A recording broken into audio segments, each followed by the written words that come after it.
Le président Abdel Fattah el-Sisi a appelé hier les dirigeants libanais à donner la priorité à l'intérêt national et à former rapidement leur nouveau gouvernement. El-Sisi a lancé cet appel dans son discours prononcé lors de sa participation via visioconférence à la deuxième conférence internationale du soutien au Liban. Plus de détails dans ce commentaire signé Periane Farou. J'appelle les dirigeants libanais à donner la priorité à l'intérêt national, à résoudre leurs conflits et à former rapidement leur nouveau gouvernement. C'est ce qu'a déclaré hier le président Abdel Fattah el-Sisi dans son discours prononcé lors de sa participation via visioconférence à la deuxième conférence internationale de soutien au Liban. El-Sisi a ajouté que les défis auxquels fait face le peuple libanais se poursuivaient, indiquant que cette conférence représentait un message des pays amis pour soutenir le peuple libanais et renforcer sa sécurité et sa stabilité. Le chef de l'État a souligné que l'Égypte suivait toujours les répercussions politiques, économiques et humanitaires de l'incendie du port de Beyrouth. Il a ajouté que le Caire avait immédiatement présenté toute forme d'aide au Liban à l'issue de cet incident. Le président a précisé que l'Égypte avait installé des ponts aériens et maritimes pour transférer d'énormes aides humanitaires pour compenser les pertes stratégiques du Liban. El-Sisi a indiqué que l'institution El-Azhar et les églises égyptiennes avaient également offert des temps d'aide alimentaire et médicale au Liban. Il a souligné que l'Égypte avait en outre envoyé des aides spéciales pour aider à réhabiliter les bâtiments endommagés par l'explosion.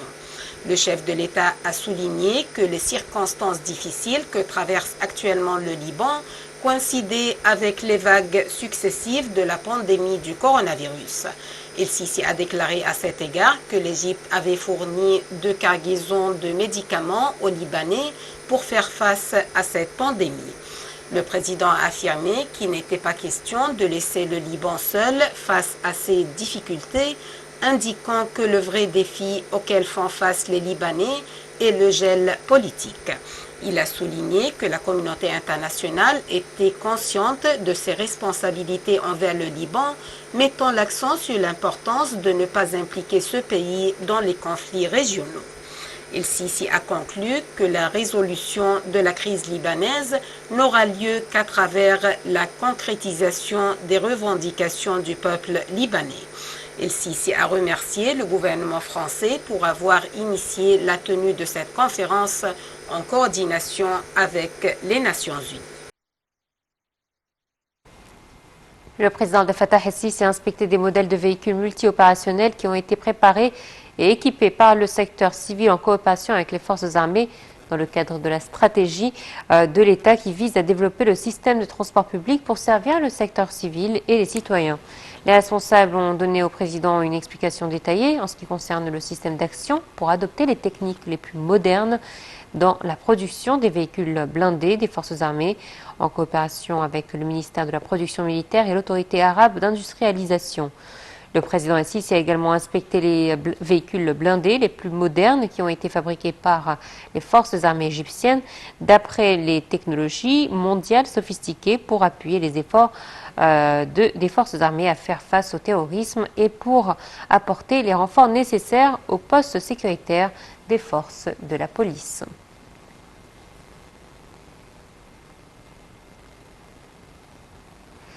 En visite au siège du Cap Mas, le Premier ministre Moustapha Madbouli a assisté à une conférence de presse sur les dépenses et les revenus. Selon le président du Cap Mas, Khaled Barakat, la moyenne des revenus annuels des familles égyptiennes a augmenté de 60 000 livres égyptiennes à 69 100 livres égyptiens durant la période 2016-2017. S'adressant à cette conférence, Madbouli a déclaré que la pandémie du Covid-19 avait entravé la baisse du taux de pauvreté qui devait baisser davantage. Pour sa part, la ministre de la Planification et du Développement économique, Hala Saïd, a déclaré que cette exposition offrait un trésor énorme de données reflétant la réalité et aidant à la mise en place des politiques nécessaires.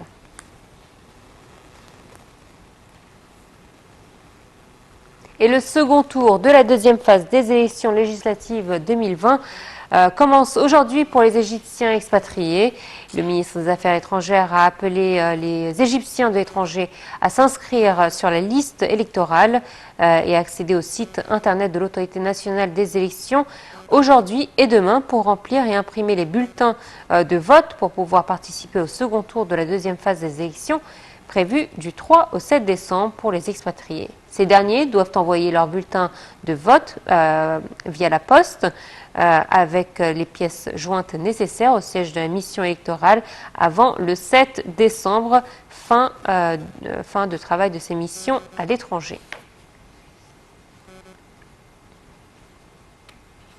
Le chef de la diplomatie Samar Shoukry a reçu un appel téléphonique de son homologue finlandais Pekka Haavisto portant sur le moyen de renforcer les relations bilatérales ainsi que sur les dossiers régionaux de conjoncture. Les deux ministres ont affirmé leur intérêt à poursuivre les consultations et la coordination sur tous les plans. Ils ont également loué les relations économiques qui lient l'Égypte, la Finlande et ont affirmé l'importance de relancer le mouvement du commerce différentiel de sorte à réaliser un équilibre commercial. Samar Shoukry a manifesté l'intérêt de l'Égypte à voir le tourisme finlandais reprendre vers les destinations égyptiennes.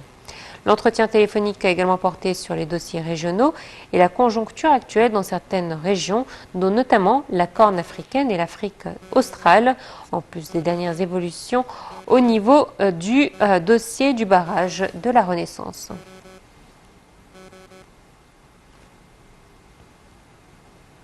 L'Égypte, la Grèce et Chypre poursuivent leurs manœuvres militaires conjointes dans la Méditerranée, baptisées Méduse 10.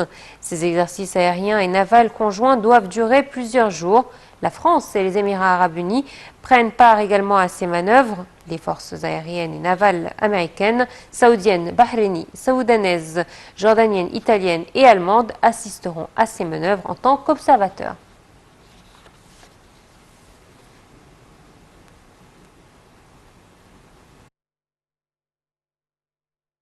Le ministère de la Santé a annoncé hier avoir détecté 421 nouveaux cas de coronavirus, ce qui porte le nombre total des personnes contaminées à 116 724. Le ministère de la Santé a ajouté avoir enregistré 28 décès dus à la Covid-19, augmentant le nombre total des personnes décédées à 6 694. Le ministère a indiqué que 133 nouvelles personnes rétablies au coronavirus avaient quitté les hôpitaux de confinement après avoir reçu les soins médicaux nécessaires, selon les recommandations de l'Organisation mondiale de la santé. Le nombre total des cas rétablis de Covid-19 atteint ainsi les 102 949 sur un total de 116 724.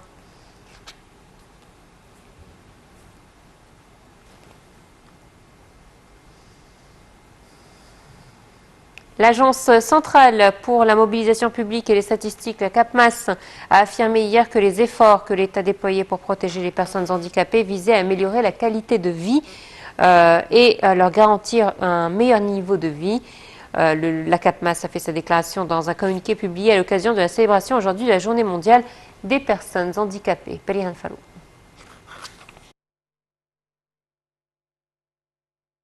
L'Agence centrale pour la mobilisation publique et les statistiques, la CAPMAS, a affirmé que les efforts que l'État déployait pour protéger les personnes handicapées visaient à améliorer la qualité de leur vie et à leur garantir un meilleur niveau de vie économique, social et environnemental. Dans un communiqué publié hier à l'occasion de la célébration aujourd'hui de la Journée mondiale des personnes handicapées 2020, la CAPMAS a souligné que les programmes sociaux lancés par le gouvernement faisaient partie des objectifs de la stratégie nationale pour le développement durable d'ici 2030.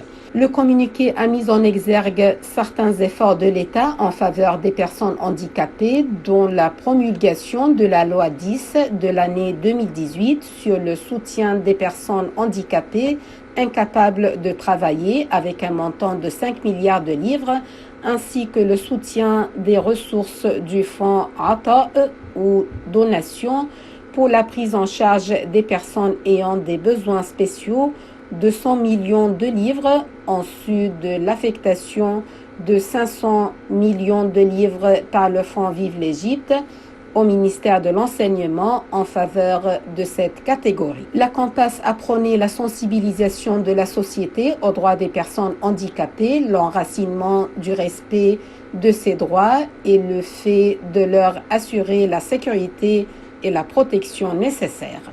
La Journée internationale des personnes handicapées a été proclamée en 1992 par les Nations unies afin de favoriser l'intégration et l'accès à la vie économique, sociale et politique des personnes handicapées. Cette journée mondiale est l'occasion idéale de réaffirmer certains principes de base trop souvent oubliés. Tous les êtres humains naissent libres et égaux en dignité et en droit. Le respect de cette dignité due à chaque personne, valide ou non, implique la reconnaissance des droits fondamentaux comme l'éducation ou l'accès au travail.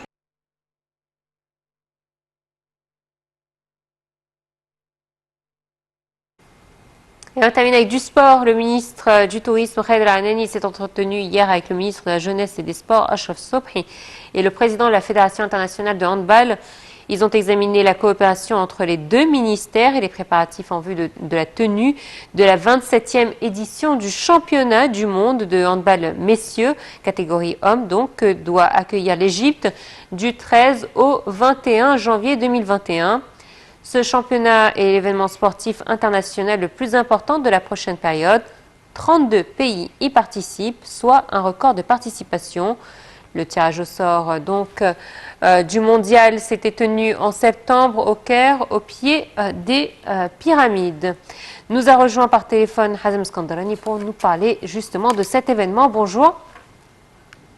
Allô, bonjour. Monsieur Hazem. Bonjour. Oui, bonjour. Alors, on parle donc de la tenue de l'événement sportif le plus important de l'année 2021, celui du championnat de handball, catégorie messieurs. Alors, on vient d'apprendre déjà ce matin que 45 joueurs de la NBA ont été testés positifs. Nous sommes dans une deuxième vague qui fera beaucoup plus fort que la première. Est-ce qu'on a des craintes concernant justement ce championnat qui aura lieu dans un peu plus d'un mois? Bien sûr, quand on parle des craintes, bien sûr, ça c'est mondial. Quand on regarde les grands championnats, justement les Jeux Olympiques, là où il y a vraiment un grand nombre de participants et un énorme nombre de pays qui participent justement dans des grands championnats, on voit que, bien sûr, c'est une challenge très importante. On voit qu'au niveau de l'organisation, bien sûr, il n'y a pas que les conditions normales d'organisation habituelles, mais quand on voit la situation mondiale avec Covid-19, on voit bien sûr que les mesures de précaution sont encore plus difficiles, plus dures et plus coûteuses. Donc là, on voit que l'Égypte considère ce championnat ou l'organisation de ce championnat du monde une challenge. Une challenge qui va être reflétée sur plusieurs domaines. Je parle principalement non seulement du sport, mais on voit que aussi ça peut refléter positivement le tourisme et l'investissement en général. Alors, 32, donc, on voit que oui. 32 pays qui participent, c'est-à-dire qu'on a besoin d'hôtels, on a besoin que à chaque début de rencontre et à chaque fin de rencontre, on déstérilise les lieux où les joueurs ont joué, c'est-à-dire qu'on prend soin également des salles là où ils s'entraînent ou là où ils s'échauffent ou même sur les bancs de touche. C'est un énorme travail qui attend à l'Égypte. Et il faut aussi que les hôpitaux soient prêts à accueillir des cas s'il y en a qui se détectent. Tout à fait. Parce que là, on voit au niveau de l'organisation, il y a plein de points très importants. On voit que d'abord, l'infrastructure, qui est une chose qui est très importante, ça dépasse aussi le niveau des hôtels ou les cours de sport, les vestiaires, tout ça. Il y a aussi tout le travail en parallèle Bien sûr, il y aura des journalistes qui vont couvrir le championnat, il y aura des supporters qui vont venir, les joueurs au moins, les joueurs avec leur famille vont venir. Vous voyez, donc là, c'est une image de l'Égypte qui doit être présentée comme il faut au niveau de l'organisation. On parle bien sûr, le côté santé, c'est très très important, la sécurité, les moyens de transport, bien sûr, soit pour les équipes, soit pour les supporters. Comment on va organiser au niveau de justement l'organisation des matchs, l'arbitrage, tout ça, ça va donner une image générale de l'ambiance et de la situation économique et de santé en Égypte. Donc, justement, cette réussite, on l'attend avec impatience. On voit que Qatar avait accepté l'organisation de la Coupe du Monde en 2022. Aujourd'hui, ce sujet est en question. Au sein avec la présence de Covid-19. Ils ont réduit le nombre d'équipes nationales qui vont participer dans la Coupe du Monde à 24 au lieu de 32. L'Égypte a accepté le défi d'avoir 32 équipes nationales qui vont jouer avec 8 groupes avec 4 équipes nationales dans chaque groupe. Ça, c'est une challenge qui est extraordinaire. La seule chose justement qui met en valeur plus la Coupe du Monde de football, c'est justement que la popularité du football par rapport à la handball. Mais ça reste quand même un pas en avant, un pas géant, vraiment. Que c'est la première fois un championnat du monde avec 32 équipes qui participent, avec infrastructure, avec moyens de télécommunication efficace, avec une couverture médiatique et en direct. Bien sûr, il y a des pays qui sont fans de handball, comme les pays nordiques, comme l'Allemagne, les pays d'origine de ce sport. Donc on voit que là, l'Égypte montre toutes ses capacités, tous ses moyens pour organiser parfaitement cette Coupe du Monde. Et on voit que justement, la comparaison avec les Coupes du Monde précédentes, en dehors de la période de Covid-19, déjà la comparaison va être faite. Donc c'est un défi extraordinaire, une challenge extrêmement importante. On a l'opportunité que le président de la fédération de handball international de handball, c'est un Égyptien, Dr. Mustafa. Et ça, c'est un côté positif pour nous qui va nous aider énormément. Alors, avec tous ces moyens qu'on possède aujourd'hui, on veut montrer le maximum du maximum de nos moyens. Quand on regarde des stars de handball qui sont très connus, très renommés, quand on les voit sur les médias, tous les moyens de médias, qui visitent le musée, qui visitent la Grande Pyramide, qui visitent justement tous les sites importants de l'Égypte, ça va aider à relancer le tourisme, ça va envoyer un message justement à tous les investisseurs dans tous les domaines que l'Égypte est prête pour recevoir leurs investissements et leurs touristes avec une santé bien protégée, avec une sécurité extraordinaire. Plus qu'à croiser les doigts. Merci à vous, Hazem Eskandarani, d'avoir été des nôtres ce matin. Très bonne. Alors voilà, c'est malheureusement ainsi que prend fin notre édition. Très bonne suite de programme sur NTV International. Au revoir.